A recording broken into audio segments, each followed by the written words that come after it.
Hello students, welcome back once again. So I hope आप सभी ने दिवाली फेस्टिवल काफ़ी अच्छे से सेलिब्रेट किया होगा। और साथ ही साथ जितने भी लेक्चर्स हमने कवर किए हैं डेफिनेट इंटीग्रेशन पे, मैं उम्मीद करता हूँ आपको रिवीजन के लिए भी काफ़ी समय मिल गया होगा और आपने काफ़ी अच्छे से लेक्चर्स को रिवाइज किए होंगे। सो डेफिनेट इंटीग्रेशन चैप्टर की एप्लीकेशन हम पढ़ रहे थे, एरिया अंडर द कर्व्स, और ये भी हम ऑलमोस्ट ख़त्म करने वाले हैं। ठीक है, कुछ लेक्चर्स हम ऑलरेडी इस पे कंप्लीट कर चुके हैं और उन लेक्चर्स में हमने देखा है कैसे हम area bounded by the region या area of intersection between two curves, इस टाइप की प्रॉब्लम्स हम कैसे उनके साथ डील करते हैं, तो वो सब मैं आपको मेरे अर्लियर लेक्चर्स में बता चुका हूँ। सो आज कुछ क्वेश्चन प्रैक्टिस और करेंगे, हम उन क्वेश्चन के वीडियो से इस टॉपिक को और अच्छे से समझेंगे। और बेसिकली तीन चीजें आप हमेशा याद रखिएगा कि जब भी हमें एरिया अंडर द कर्व का कोई भी सवाल आएगा ना, तो सबसे पहली चीज हमें क्या करनी है, सबसे पहली चीज हमें करनी है उसका रफ स्केच बनाना है। रफ स्केच, रफ स्केच मतलब उसका ग्राफ, उसका डायग्राम हमें अच्छे से बना लेना है। ठीक है ना, एक रफली साइड में जैसे हम रफ वर्क करते हैं ना, वैसे हमें साइड में ग्राफ बना के एक आइडिया ले लेना है कि यार किस रीजन का एरिया हमें इंटीग्रेट करना है, उसका ग्राफ कैसे बनेगा। तो एक रफ स्केच हमें तैयार करना होगा। छोटी छोटी चीजें हमें इसमें याद रखनी है। अच्छा, पैराबोला के चारों पॉसिबल ओरिएंटेशंस मैं आपको बता चुका हूँ। पैराबोला बहुत इंपॉर्टेंट है। Parabola, circle, ellipse, straight line, exponential function, इन पे काफी अच्छी प्रॉब्लम्स बनती है definite integration area under the curves पे, है ना। तो आपको रफ स्केच बनाना आना चाहिए। रफ स्केच नहीं, हमें तो आता ही है बेसिकली पैराबोला के सारे शेप, सर्कल, वो सब मैं आपको अपने फर्स्ट लेक्चर में बता ही चुका हूँ। तो वो शेप बनाना अच्छे से आना चाहिए। तो तीन सबसे इंपॉर्टेंट चीजें, रफ स्केच बनाइए, उसके बाद पॉइंट ऑफ इंटरसेक्शन निकालिए, पॉइंट ऑफ इंटरसेक्शन निकालिए, और तीसरी चीज इंटीग्रेट कर दीजिए। इंटीग्रेट विद रिस्पेक्ट टू या तो y और x, है ना। मतलब जिस भी रेस्पेक्ट में आप इंटीग्रेट करना चाहो वो कर सकते हैं आप, है। तो rough sketch, point of intersection और इंटीग्रेशन, ये तीन चीजें होती है। किसी भी सवाल, एरिया अंडर द कर्व का कोई भी प्रॉब्लम आ जाए, ये तीन चीजें हमें ध्यान रखनी है ना। तो चलिए कुछ क्वेश्चन के मीडियम से इसको और अच्छे से हम समझते हैं। तो चलिए स्टार्ट करते हैं।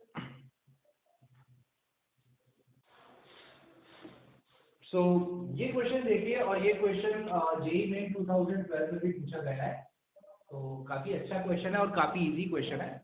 तो इसमें हमें बताना है find the area of the region enclose by, है ना, एनक्लोज बाय, इन इन कर्व से जो रीजन एनक्लोज हुआ है उसका हमें एरिया फाइंड आउट करना है एंड पॉजिटिव एक्स एक्सिस। ठीक है, तो सबसे पहले तो हम उसका रफ स्केच बना लेते हैं। रफ स्केच बनाएंगे, सबको पता है this is X axis, this is Y axis, this is negative X axis, this is negative Y axis. हमें जो भी रीजन बताना है, हमें जिस भी रीजन का एरिया बताना है वो पॉजिटिव एक्स एक्सिस में होना चाहिए। ये हम पढ़ सकते हैं यहाँ पर क्वेश्चन में। अब ड्रॉ करते हैं, तो y बराबर x, है ना, y बराबर x यानी एक स्ट्रेट लाइन जो कि ओरिजिन से होते हुए निकलेगी, ये होती है y is equal to X line, है ना। ये यहाँ पे भी जाएगी, सीधे इस तरीके से जाएगी, लेकिन मुझे नीचे जाने का कोई मतलब नहीं है क्योंकि मुझे पॉजिटिव एक्स एक्सिस पर बनाना है, मतलब बताना है एरिया। तो ये y is equal to X, ये लाइन मैंने बना दिया है। ठीक है, लीजिए आप बना लीजिए, आप ऐसे जाके y is equal to X, line ऐसी होती है। x is equal to e। अच्छा, x is equal to e का मतलब क्या है, e इज अ एक्सपोनेंट, और एक्सपोनेंट की नियरली वैल्यू कितनी होती है, लगभग कितनी होती है, 2.7132 स्टेप्स, है ना, पॉजिटिव 2 पॉइंट समथिंग, है ना। ये हमें पता है, ये हमने पढ़ा भी है। तो x इज इक्वल टू ई क्या होगा, कहीं यहाँ माना होगा ना, ये हो गया मेरा x इज इक्वल टू ई। ठीक है, x एक्सिस पे x इज इक्वल टू ई, ये कहीं यहाँ होगा। तो ये लाइन इस तरीके से ना, इस तरीके से ये x is equal to E को इंडिकेट करेगी। यहाँ लिख दो आप, ये x is equal to E हो गया। यहाँ भी लिखा है वैसे मैंने, one as the same thing. ठीक है, ये मैंने इंडिकेट कर दिया x is equal to E. तीसरा देखिए, y is equal to 1/x। अगर आप लोगों को याद हो, y is equal to 1/x, this is a reciprocal function which is not defined at x is equal to 0। x is equal to 0 इसके domain में नहीं आता है ना, हम 0 नहीं डाल सकते ना, 0 डालेंगे तो नॉट डिफाइन हो जाएगा। तो y is equal to 1/x आप सब 11th क्लास में भी बताया था और मैंने 12th में भी इस चैप्टर का इंट्रोडक्शन करने से पहले जो इम्पोर्टेंट शेप्स थे वो मैंने बताए थे कि y is equal to 1/x reciprocal function का ग्राफ कैसे बनता है, तो ऐसे बनता है ना। तो यहाँ 0 पर कभी नहीं आता है, 0 से पास में से जाकर उसको बाय करते हुए हाई करते हुए निकल जाता है ऐसे, है ना। तो ये हो गया मेरा reciprocal function that is y is equal to 1/x। Graph को बिल्कुल ध्यान से देखिए, ग्राफ को मैं ध्यान से देख सकता हूँ तो कितने कौन सा रीजन मेरे काम आ गया, इन तीनों ग्राफ से कटा हुआ रीजन, ये वाला रीजन मेरे काम आ गया। मुझे इस रीजन का एरिया फाइंड आउट करना है ना।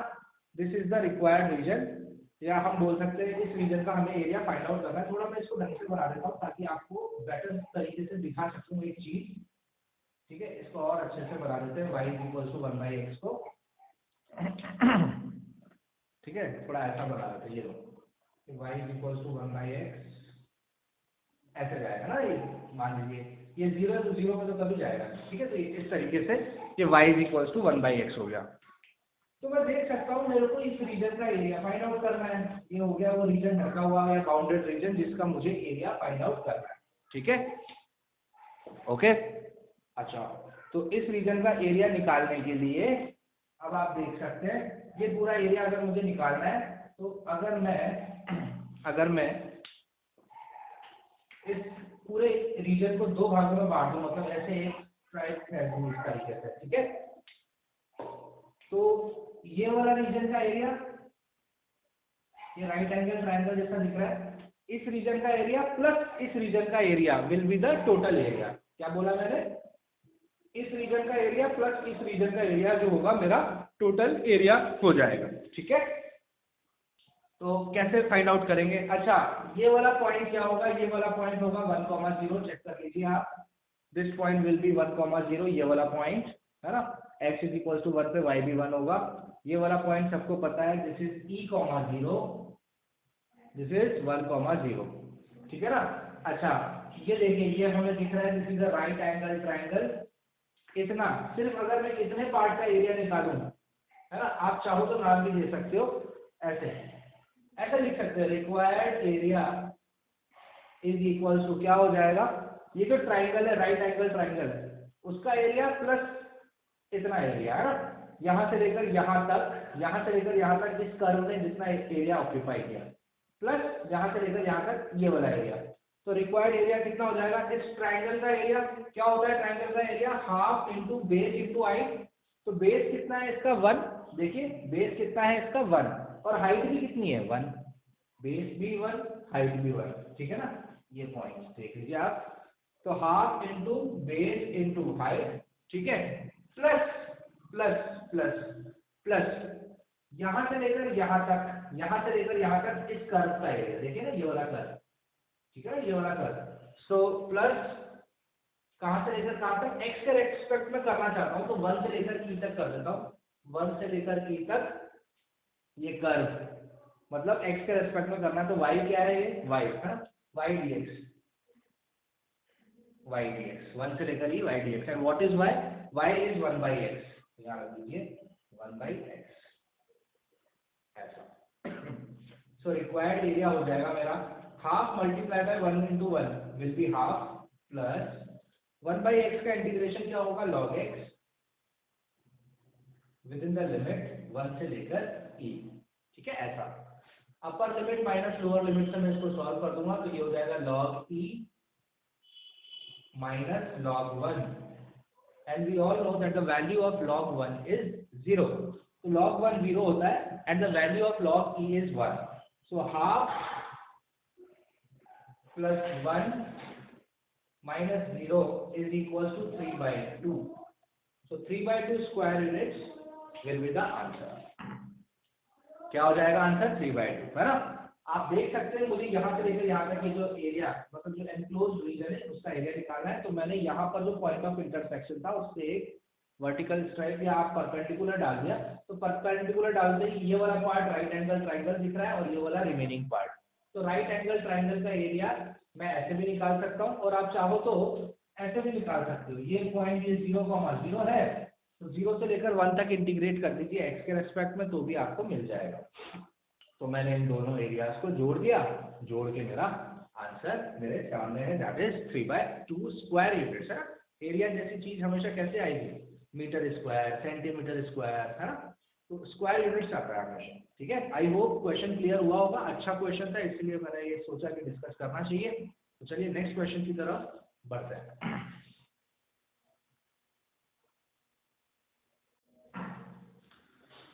So next question, find the area bounded by y is equals to 2x minus x square and the line y is equals to minus x.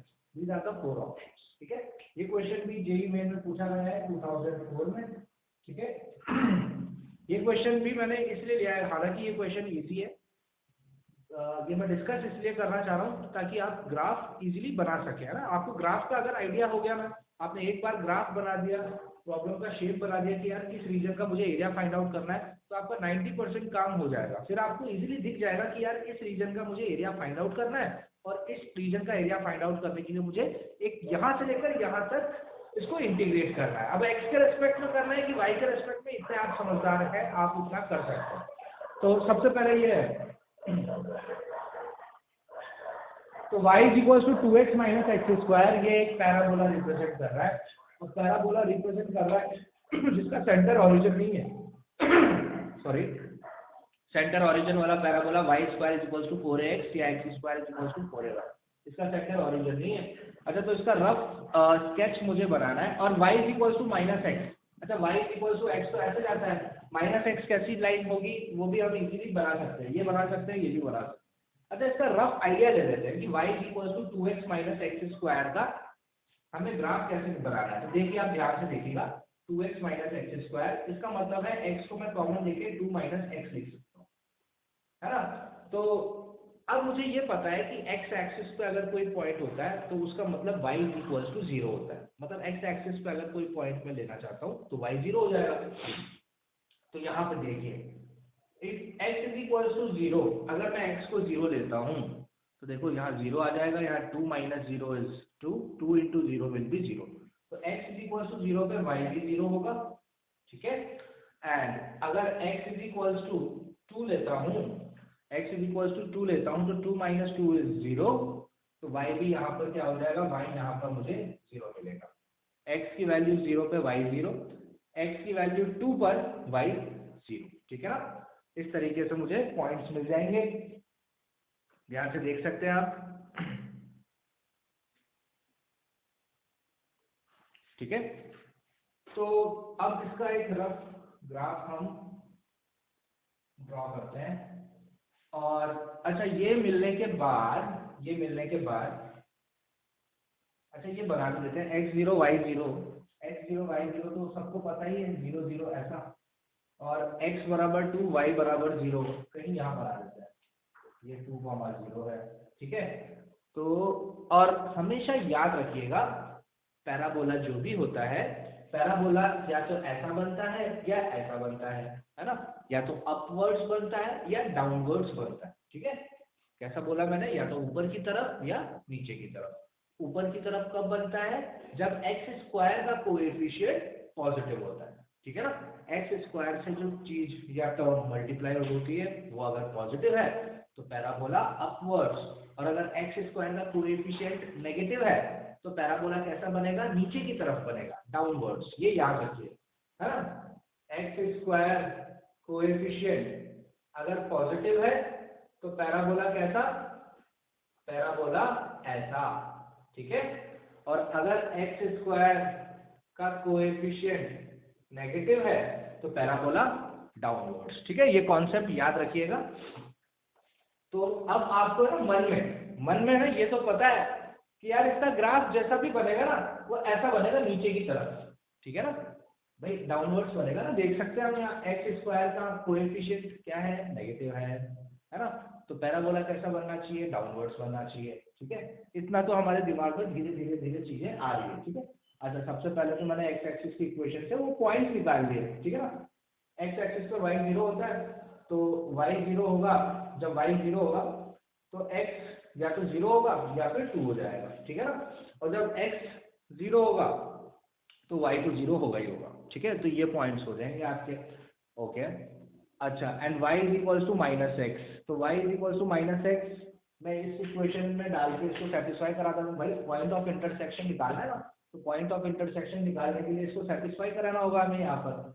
So y is equals to -x मैं अगर यहाँ पर put करता हूँ तो क्या हो जाएगा, देखिए -x is equals to 2x minus x square. ध्यान से देख लीजिए, कुछ नहीं किया है, y की जगह -x को पुट कर दिया है, ताकि ये 2x इधर जाएगा तो ये हो जाएगा -3x is equals to -x square. Minus से माइनस कैंसिल हो जाएगा, तो मैं लिख सकता हूँ x square minus 3x is equals to 0। तो मैं लिख सकता हूँ x कॉमन लेकर x minus 3 is equals to 0। तो मैं बोल सकता हूँ x या तो 0 होगा और 3 होगा, ठीक है।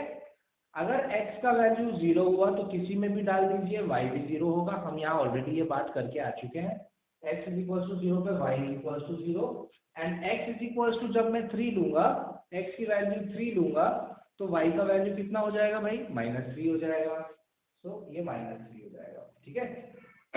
तो 0,3 and 0,-3, 0,3 and sorry my bad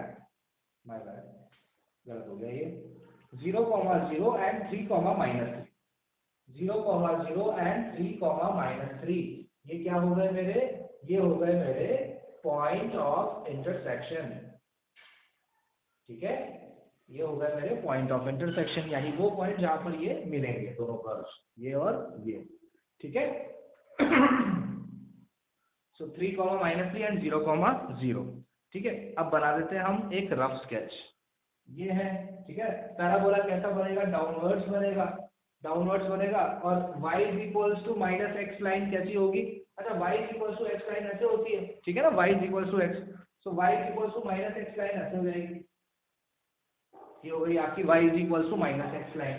आप खुद भी बना सकते हैं ये, है ना, ये लाइन बनाना तो बहुत आसान है, ये y is equals to -x line है, ठीक है, y is equals to -x line represent कर दी मैंने, ठीक है। पैराबोला डाउनवर्ड्स बनने वाला है, तो ये पैराबोला कुछ अब ऐसा बनेगा, देखिए, ठीक है, इस तरीके से ये बन गया मेरा ग्राफ, है ना, देखिए आसान। अरे भाई डाउनवर्ड्स पैराबोला सारी चीजें हम निकाल चुके हैं, पॉइंट ऑफ इंटरसेक्शन और अच्छा पॉइंट ऑफ इंटरसेक्शन, इस लाइन और इस कर्व ने एक दूसरे को कहाँ कहाँ काटा आप देख सकते हो, ये हो गया 0,0 और ये पॉइंट क्या हो गया बताओ मेरे को, ये पॉइंट x का पॉजिटिव y का नेगेटिव, देखिए ना 3,-3, 3,-3। अब मैं समझता हूँ ये क्वेश्चन आपको ग्राफ, इसका ग्राफ क्वेश्चन सॉल्व करना कोई बड़ी बात नहीं है, आप तो ग्राफ देखिए, क्या हमें ग्राफ समझ में आया कि हमने ये ग्राफ कैसे बनाया, बहुत आसान तरीके से बनाया, ठीक है। इसको देखा, इसके पॉइंट्स ऐसे निकाले x एक्सिस की इक्वेशन से, यानी x एक्सिस पे y 0 होता है, तो ये पॉइंट्स निकाले तो मुझे पता चल जाएगा कि वो पैराबोला कहाँ से निकलेगा भाई, कहाँ से घूमते हुए, कौन कौन सी दूरी तय करते हुए वो जाएगा, अपवर्ड जाएगा कि डाउनवर्ड जाएगा, वो मुझे एक्स स्क्वायर का साइन बता देगा। एक्स स्क्वायर का साइन नेगेटिव है तो पैराबोला डाउनवर्ड, है ना। y बराबर -x लाइन ऐसी होती है, पॉइंट ऑफ इंटरसेक्शन निकाले तो 0,0 एंड 3,-3, ठीक है, ये मेरे पॉइंट ऑफ इंटरसेक्शन निकल गए। सो अब तो बच्चा अंदर भी देख के बता देगा कि इस रीजन का जो है हमें एरिया फाइंड आउट करना है, ये वाला वो रीजन हो गया जिसका हमें एरिया निकालना है, ठीक है। तो इस वाले रीजन का एरिया निकालने के लिए आप चाहो तो देखो यार 0 से लेकर 3 तक x के रिस्पेक्ट में इंटीग्रेट कर दो, तो 0 से लेकर 3 तक इस कर्व को जितनी जगह लगी है, क्या बोला मैंने, 0 से लेकर 3 तक इस कर्व को जितनी भी जगह रहने के लिए लगी है उस जगह को माइनस कर दो इस लाइन की जगह से, देखो 0 से लेकर 3 तक ये माइनस ये विल बी ये, ठीक है ना। तो रिक्वायर्ड एरिया क्या हो जाएगा मेरा, मैं क्वेश्चन रफ कर देता हूँ और बाकी का पार्ट ऊपर सॉल्व करता हूँ, 4 ऑप्शंस मैं नहीं रफ करूंगा, अच्छा ये वाला पार्ट भी मैं रफ कर देता हूँ, ठीक है। So required area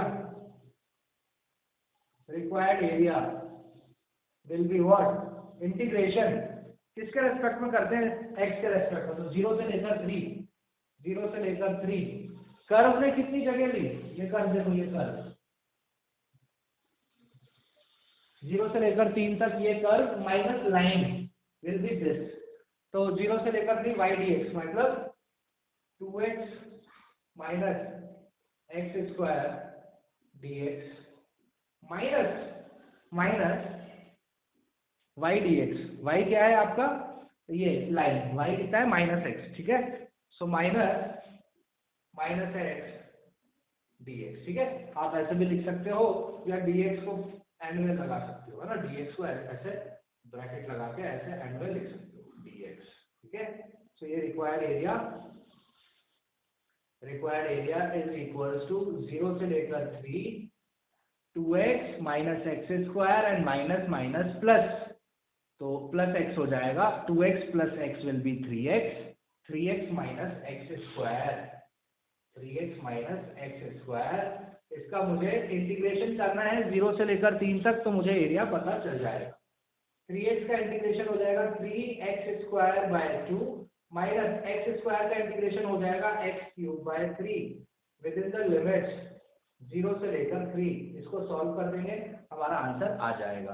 upper limit 3 है, x की जगह 3 डालेंगे तो 3 का स्क्वायर 9 हो जाएगा, 9 3 जा 27 हो जाएगा, so area is equal to 27 by 2। अच्छा, मैंने आपको बताया था मॉड लगा दीजिएगा हमेशा, ताकि कभी आंसर अगर नेगेटिव भी आए तो भी वो पॉजिटिव बन जाए। तो 3 लगाऊंगा तो ये हो जाएगा 27 बाय 2, यहाँ 3 लगाऊंगा तो 3 का क्यूब 27 डिवाइडेड बाय 3 इज 9, तो 27 बाय 2 माइनस 9, ये हो गई मेरी upper limit, minus lower limit लगाऊंगा तो हर जगह 0 0 ही हो जाएगा, तो ये 0 ही हो जाएगा, ठीक है।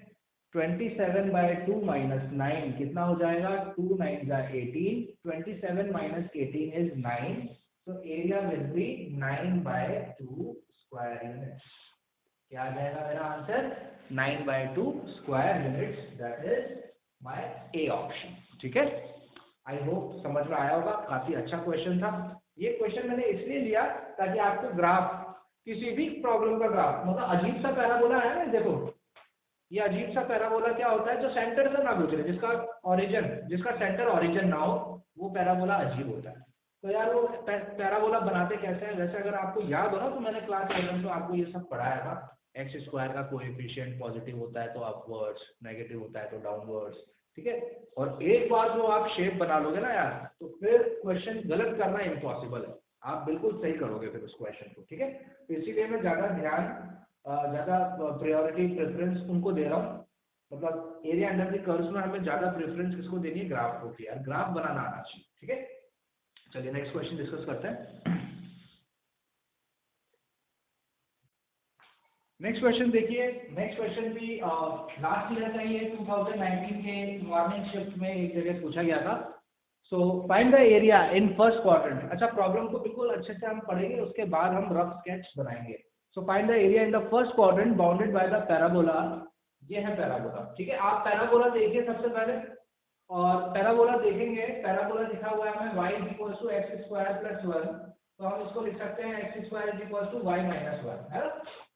ऑफकोर्स इसका सेंटर ओरिजिन नहीं है, इसका वर्टेक्स निकाल लेते हैं। वर्टेक्स निकालने के लिए आप x को 0 करिए तो y मिल जाएगा, तो x जब 0 हो जाएगा तो y का वैल्यू 1 आ जाएगा, और जब y 0 हो जाएगा, y को अगर आप 0 करोगे तो x स्क्वायर नेगेटिव 1 हो जाएगा, जो कि इमेजिनरी हो जाएगा, पॉसिबल ही नहीं है।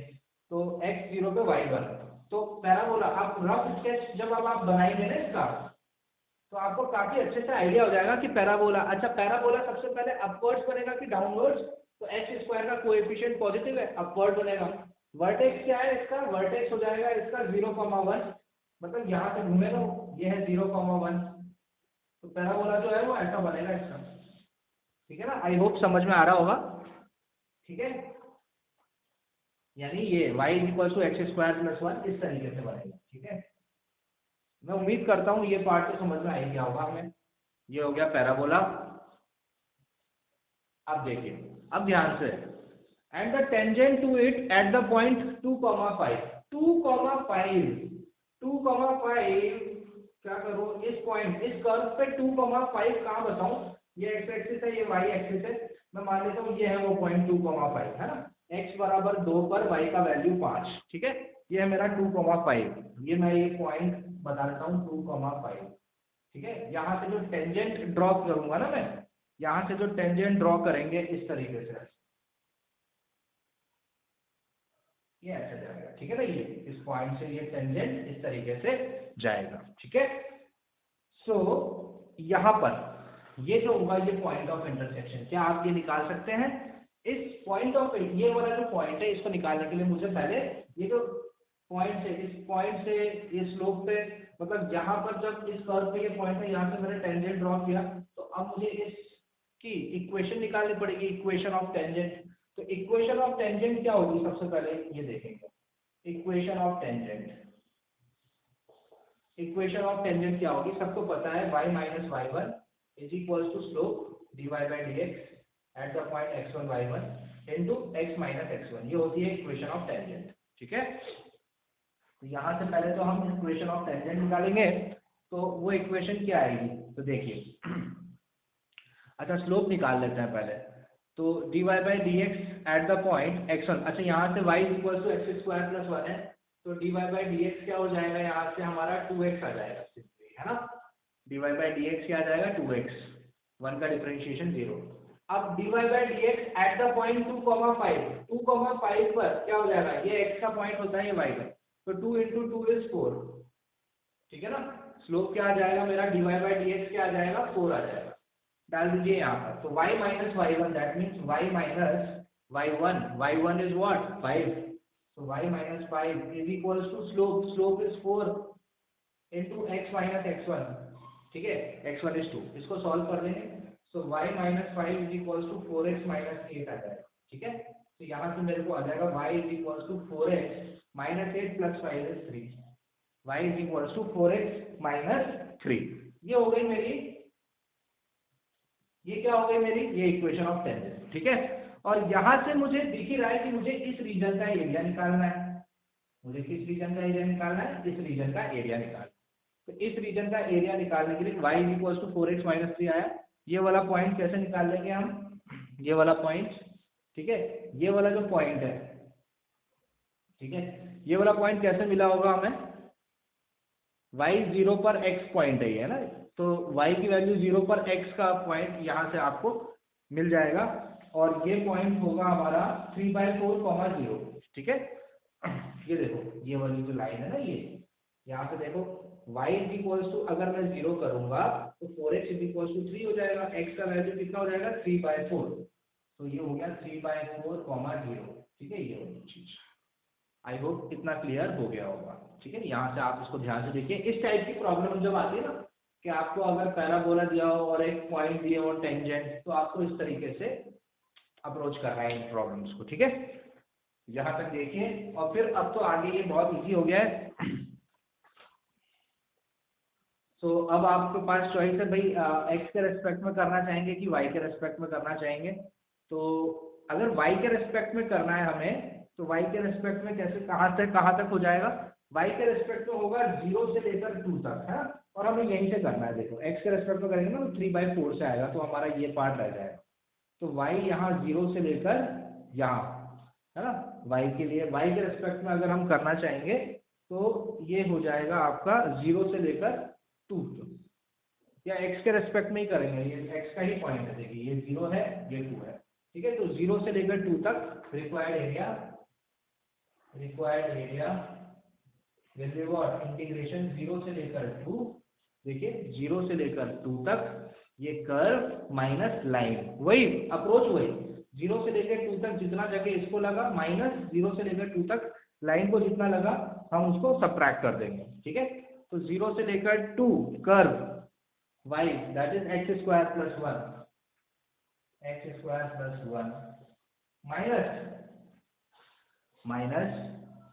माइनस व्हाट रिक्वायर्ड, तो वो क्या हो जाएगा आपका, ये वाला रीजन अगर हम निकालेंगे तो x स्क्वायर।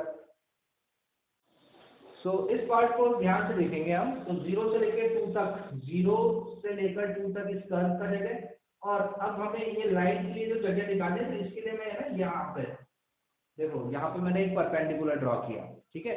अब मुझे यहाँ से लेकर यहाँ तक इस लाइन में जितनी जगह ऑक्यूपाई की है वो निकालना है। तो यहाँ से लेकर यहाँ तक ये पार्ट और ये पार्ट, तो अब देखिए यहाँ से लेकर यहाँ तक ये जो चीज है ये तो क्या है, राइट एंगल ट्राइंगल दिख रहा है, ठीक है ना, ये हमें राइट एंगल ट्राइंगल जैसा दिख रहा है अगर हमने ये परपेंडिकुलर ड्रॉ किया तो अगर इसको मैं राइट एंगल ट्राइंगल की तरह कंसिडर करूं, ठीक है, और फिर यहाँ से इसका एरिया निकालना चाहूँ तो कैसे कर सकता हूँ, हाफ इंटू बेस कितना हो जाएगा इसका, ये देखिए ये 2 है, ठीक है ना, ये 2 है और ये 3/4 है, तो बेस कितना हो जाएगा, ये चीज मतलब यहाँ से लेकर यहाँ तक में हमें यहाँ तक चाहिए, ठीक है, तो 2 - 3/4 हो जाएगा ये, ठीक है ना, हमें इतना नहीं चाहिए, हमें इतना चाहिए, तो इतना चाहिए तो 2 में से 3/4, तो 2 - 3/4 ये हो गया बेस, और हाइट कितनी है, ये हाइट तो 5 है ना, हाइट 5 है, तो हाइट 5, ठीक है, इसको हम इंटीग्रेट कर देंगे x के रेस्पेक्ट में, तो हमें आंसर हमें मिल जाएगा, ठीक है, इसको हमें x के रेस्पेक्ट में इंटीग्रेट करना होगा, ठीक है। तो जब इसको हम इंटीग्रेट करेंगे, इंटीग्रेट करने के बाद जो हमारा आंसर आएगा that comes out to be 37/24, ठीक है, ये मेरा रिक्वायर्ड आंसर हो जाएगा, ठीक है, इसको सॉल्व कर देंगे हम, ये पार्ट तो आसान है, हाफ ये हो जाएगा 5/4 × 5 और ये हो जाएगा x³ 3 + x, with in the limits integrate करेंगे आंसर आ जाएगा। वापस समझा देता हूँ, हमने पैराबोला बनाया, कर्व पे पॉइंट था, टेंजेंट ड्रॉ किया, तो यहाँ से लेकर यहाँ तक वाला एरिया तो इजीली निकल गया है, लेकिन ये जो लाइन का एरिया निकालना था तो उसके लिए हमें एक छोटी सी चीज, मतलब हमने क्या किया, यहाँ से लेकर यहाँ तक के एरिया को निकालने के लिए दिस माइनस दिस कर दिया, है ना, क्योंकि निकालना तो हमें ये है हमारे पास ये पूरा, तो इस रीजन का एरिया क्या हो जाएगा, ये पूरा एरिया माइनस ये वाला रीजन इज इक्वल टू ये रीजन, ये पूरा एरिया माइनस इतना एरिया इज इक्वल टू इतना एरिया, ये क्या हमने राइट आंसर, ठीक है। सो आई होप क्लियर हुआ होगा, और अगर क्लियर ना भी हुआ हो तो भी आप लोग टेंशन ना लीजिए, क्योंकि अब परसों से हमारे ऑफलाइन लेक्चर स्टार्ट होने वाले हैं, तो अब हम फेस टू फेस मिलेंगे, फेस टू फेस इंटरेक्शन अब हमारा होगा जल्दी, शायद 24 या 25 से, सो बहुत जल्द मिलने वाले हैं हम, तो जितने भी आपके डाउट्स हैं एक साथ अब उनको गैदर करिए साथ साथ, अब आप क्योंकि आप कॉलेज आने वाले हैं, तो जहाँ जहाँ आपने प्रॉब्लम्स फेस किए ना किसी भी पर्टिकुलर टॉपिक में, अब आपका काम ये है कि 2-3 दिन उन सारे प्रॉब्लम्स को कंबाइन करिए, है ना, जगह जगह से, कि यार डिफरेंशिएशन में, एप्लीकेशन ऑफ डेरिवेटिव्स में, इंटीग्रेशन में, इनडेफिनेट, डेफिनेट, यहाँ पे आपको जहाँ जहाँ प्रॉब्लम्स आई है उन सारी प्रॉब्लम्स को गैदर करिए, और फिर हम मिलने वाले हैं अब नेक्स्ट वीक में, तो एक एक करके उनको हम सॉर्ट आउट करेंगे, डील करेंगे उनके साथ, और फिर आगे के चैप्टर्स की तरफ मूव करेंगे, ठीक है। तो रिवीजन करते रहिए, अपने डाउट्स गैदर करिए, और बहुत जल्द मिलते हैं अब हम, ठीक है। So thank you so much for watching, have a nice day, और नेक्स्ट मीटिंग हमारी अब ऑफलाइन होगी, सो बाय बाय।